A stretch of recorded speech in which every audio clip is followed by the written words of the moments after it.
கர்த்தருடைய பரிசுத்த நாமத்துக்கு ஸ்தோத்திரமும் துதியும் கனமும் மகிமையும் எப்போதும் உண்டாகட்டும்.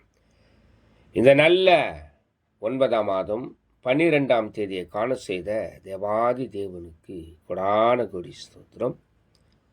கர்த்தரின் மகிமை ஆத்தும ஆதாயம் சுவிசேஷ ஊழியத்தின் சார்பாக இன்றைய நாளுக்கான சில நிமிட தேவ செய்தி கேளுங்கள். இனி காலம் செல்லாது என் ஆண்டவராக இயேசு கிறிஸ்து வரப்போகிறார், ஆயத்தமாயிருங்கள்.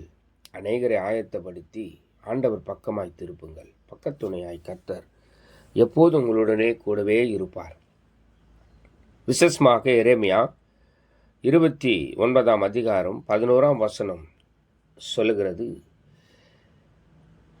நீங்கள் எதிர்பார்த்திருக்கும் முடிவை உங்களுக்கு கொடுக்கும்படிக்கு நான் உங்கள் பேர் நினைத்திருக்கிற நினைவுகளை அறிவேன் என்று கர்த்தர் சொல்லுகிறார். அவைகள் தீமைக்கல்ல, சமாதானத்துக்கு ஏதுவான நினைவுகளே என்று சொல்லி எழுதியிருக்கிறது. இந்த வசனத்தை நீங்கள் வாசித்திருக்கலாம், வாக்குத்தத்தமாய் பெற்றிருக்கலாம்.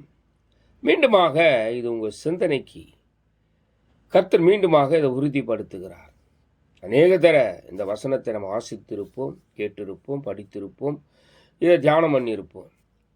ஆனாலும் இந்த நாளில் கர்த்தர் உங்கள் சிந்தனைக்கு கொடுக்கிறார், உறுதிப்படுத்த கொடுக்கிறார். நீங்கள் எந்த காரியத்தை எதிர்பார்த்து எதை நோக்கி இருக்கிறீர்களோ அதை கர்த்தர் நிறைவேற்றுவார். அவர் சொன்னதை செய்யும் அளவும் அவர் உங்களை விட்டு விலகுவதும் இல்லை, உங்களை கைவிடுவதும் இல்லை.